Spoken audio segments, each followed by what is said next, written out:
कहे शनिदेव, उस दिन दैत्य गुरु शुक्राचार्य के आश्रम में आपने अपनी शक्ति, दृष्टि, कुदृष्टि, राग, द्वेष, छल, प्रपंच, पाप, पुण्य की बढ़ चढ़कर व्याख्या की, किंतु उसका लाभ क्या हुआ शनिदेव?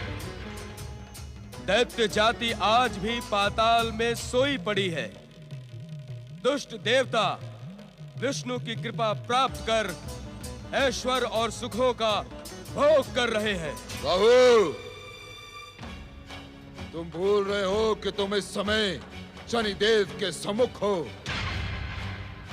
क्या तुम मेरे शक्तियों से अपरिचित हो?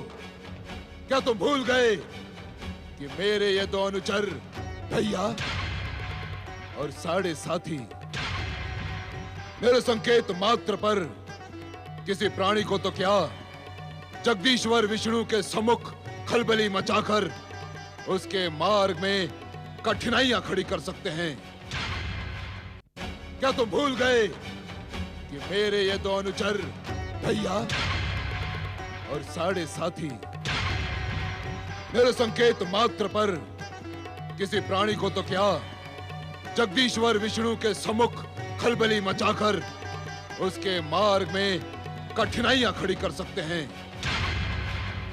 क्या तुम्हें इस बात का स्मरण नहीं कि अमृतपान के पश्चात विष्णु ने तुम्हारा मस्तक काट दिया था? उस समय तुम्हारे ऊपर शनि की साढ़े साथी की महादशा चल रही थी। मैं आपकी परम शक्तियों से अपरिचित नहीं हूँ शनिदेव। तब तुमने मुझे उत्तेजित करने का दुस्साहस कैसे किया राहु? मेरा उद्देश्य आपको उत्तेजित करने का नहीं था शनिदेव। तो क्या उद्देश्य था तुम्हारा? दैत्य सेनापति राहु का उद्देश्य सदा दैत्य जाति के हित चिंतन में लगा रहता है, किंतु दुर्भाग्य है शनिदेव कि आपकी कृपा प्राप्त करके भी दैत्य जाति पाताल में सोई पड़ी है। शनि, शुक्र और राहु जैसे महान शक्ति संपन्न ग्रहों के संगठन का क्या लाभ हुआ? तुम क्या सोचते हो राहु कि शनिदेव पाताल में पड़ी दैत्य जाति को जागृत करने जाएंगे?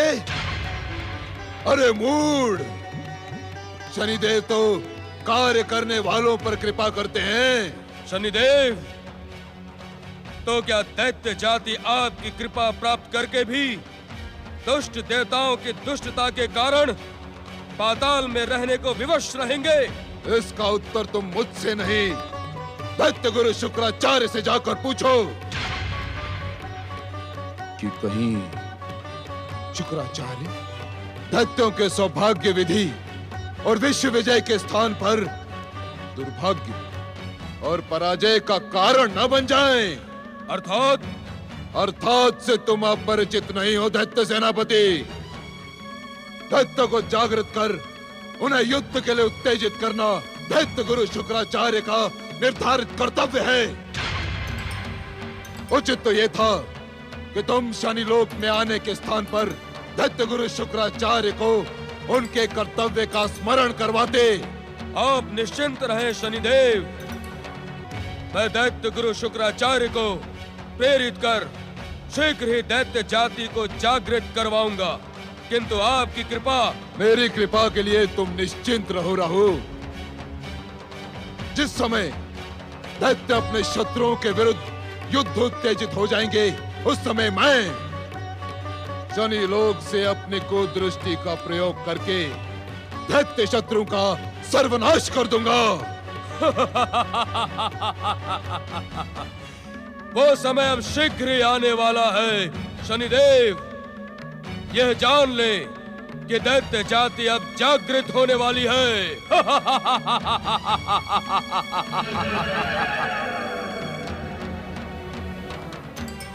भैया। जी महाराज। साढ़े साथी। जी महाराज। यदि दैत्य गुरु शुक्राचार्य सोई पड़ी दैत्य जाति को जागृत करने में सफल होते हैं, तो तुम दोनों दैत्य शत्रु देवताओं के विरुद्ध अपनी कुदृष्टि का प्रयोग करो। जो आज्ञा महाराज। जाओ और ऐसे कार्य करते रहो कि शनिदेव का नाम सुनते ही सारा ब्रह्मांड थर थर थर थर्राता रहे। मैं शनिदेव हूँ, शनिदेव।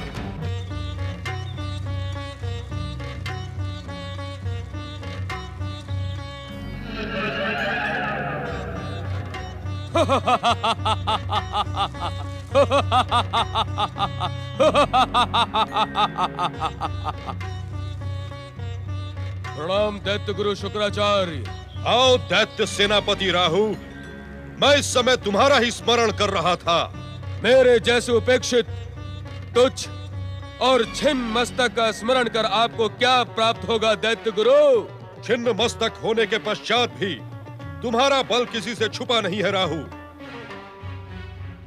समय समय पर अपनी शक्ति से सूर्य चंद्रमा जैसे तेजस्वी ग्रहों को ग्रस्त कर उनके तेज को खंडित करने वाले तुम महान शक्ति के प्रतीक हो। किंतु दैत्य गुरु, दुर्भाग्यवश दैत्य शक्ति तो पाताल के अंधकार में सोई पड़ी है। इसी विषय ने तो मुझे उद्विग्न कर रखा है राहु। असंभव, अतुलित बलशाली, दिव्य शक्ति संपन्न दैत्य गुरु शुक्राचार्य को कोई विषय उद्विग्न कर सके, यह असंभव है। आप अकेले ही अपनी इच्छा मात्र से दुष्ट देवताओं को पराजित कर सकते हैं और तीनों लोकों में दैत्य दानवों का साम्राज्य स्थापित कर सकते हैं।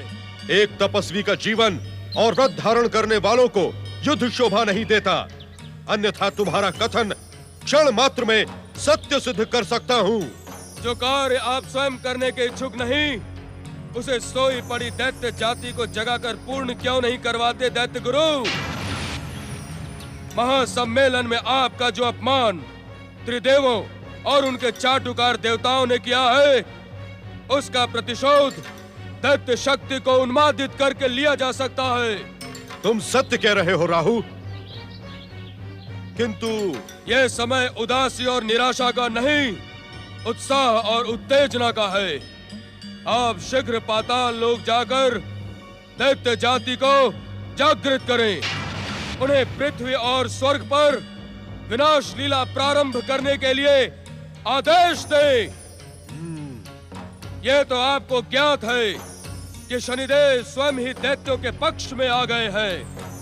वैसे तो आपकी दिव्य शक्तियां ही दुष्ट देवताओं को पराजित करने में समर्थ हैं, किंतु इस समय शनिदेव के साथ का लाभ भी दैत्य जाति उठा सकती है।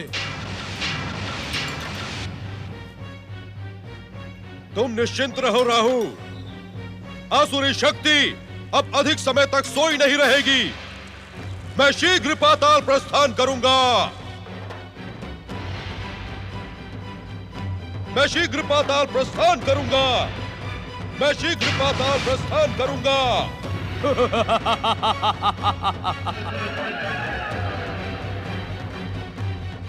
पाताल प्रस्थान करूंगा।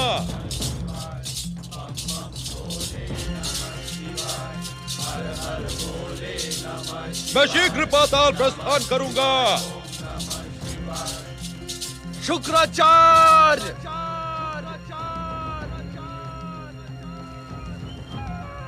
शीघ्र कैलाश पर उपस्थित हो।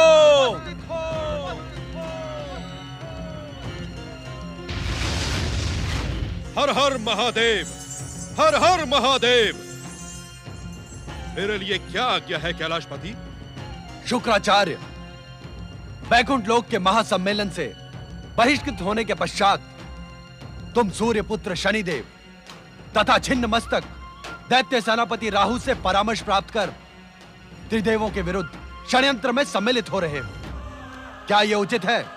वैकुंठ के महासम्मेलन में आपके सम्मुख जिस प्रकार मुझे अपमानित करके बहिष्कृत किया गया, क्या मैं वो भूल सकता हूं? जगत पालक श्री विष्णु ने जिस प्रकार मेरा स्वाभिमान छिन्न भिन्न कर दिया, शिव शंकर उसका प्रतिशोध लिए बिना मेरा चित्त शांत नहीं हो सकता। अपनी सीमाओं में रहो शुक्राचार्य। अपने दुस्साहस को अनदेखा कर तुम जगत पालक श्री विष्णु से प्रतिशोध का दंभ भर रहे हो। तुम्हारा अहंकार स्वयं तुम्हारे विनाश का कारण न बन जाए। नागेंद्र, अपने स्वाभिमान की रक्षा करना क्या अपराध है? स्वाभिमान रक्षा को जगत पालक श्री विष्णु के विरुद्ध प्रतिशोध से जोड़ना निश्चित अपराध है शुक्राचार्य।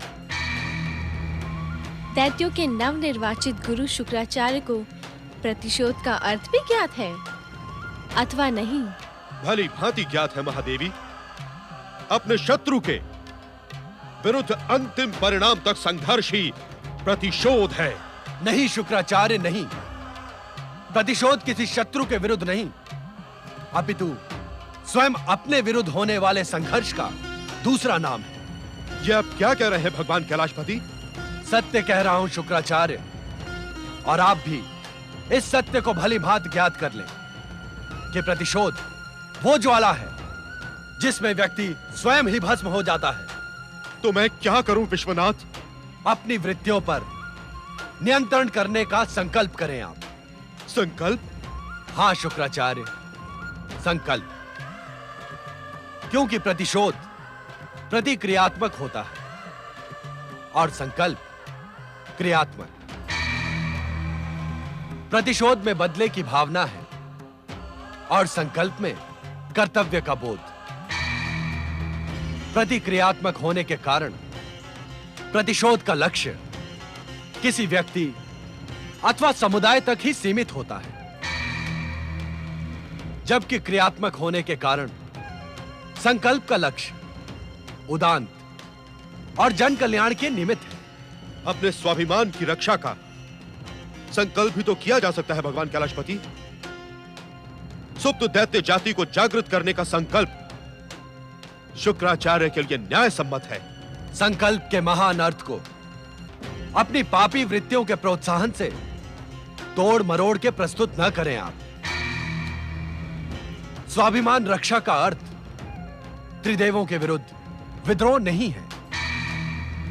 शनि तथा राहु के दुष्चक्रों में उलझकर आप अधर्म के मार्ग पर चल पड़े हैं। अपने परम ज्ञानी पिता महर्षि भृगु की आज्ञा की अवहेलना कर आप स्वयं एवं असुरों के विनाश का कारण बन जाएंगे। आपको सावधान करना आपके आराध्य के नाते हमारा कर्तव्य है। यह सुनकर मैं कृतज्ञ हुआ कैलाशपति कि आप दैत्य जाति और दैत्य गुरु के भविष्य के प्रति चिंतित हैं। किंतु परम शक्ति संपन्न शनिदेव दैत्य जाति के सच्चे हितैषी हैं। राहु स्वयं दैत्य सेनापति हैं। उन मित्रों पर विश्वास न करने का कारण मुझे तो दिखाई नहीं पड़ता। जिन्हें आप हितैषी एवं परम मित्र बता रहे हैं, उनकी गुप्त योजनाएं और षड्यंत्र हमसे अज्ञात नहीं है शुक्राचार्य। आपने स्वयं उन्हें पाताल लोक जाकर सोई असुर जाति को जगाने का आश्वासन दे दिया है। हां, यह सत्य है भगवान कैलाशपति। सावधान शुक्राचार्य, यदि तुमने शनि और राहु की मंत्रणा पर पाताल लोक जाकर सोई हुई असुर जाति को विद्रोही बनाने का दुस्साहस किया, तो उसका परिणाम न ही तुम्हारे हित में होगा और न ही असुर जाति के कल्याण में। मैं आपके परामर्श को सदैव ध्यान में रखूंगा देवाधिदेव।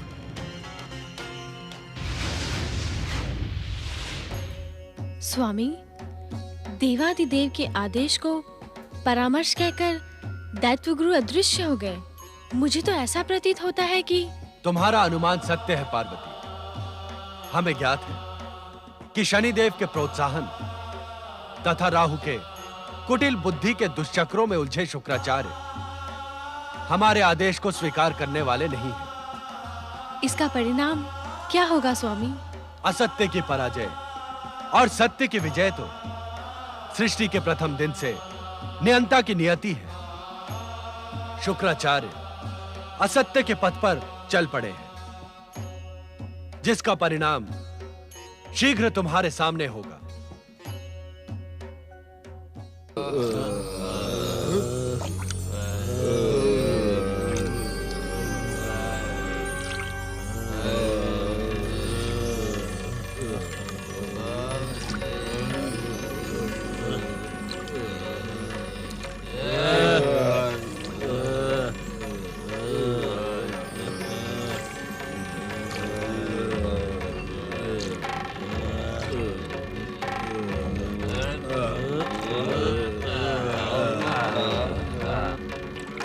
हे संसार के सर्वश्रेष्ठ वीर प्राणियों,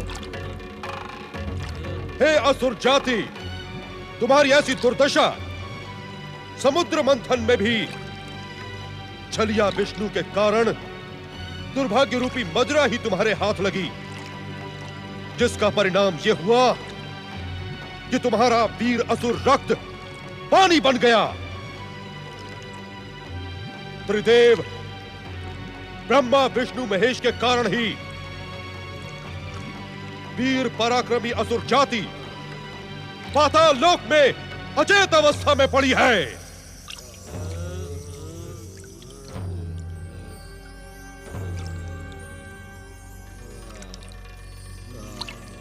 जागो असुर योद्धाओं, जागो असुर योद्धाओं, जागो।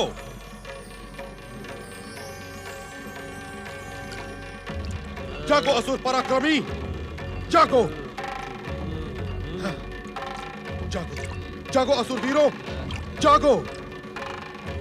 इस प्रकार अचेत अवस्था में पड़े रहकर अपनी शक्ति को कलंकित न करो। जागो जागो असुर वीरों, तनिक विचार करो कि तुम्हारा पूर्वज परमवीर नमूची लौट कर क्यों नहीं आया। जागो जागो असुर वीरों।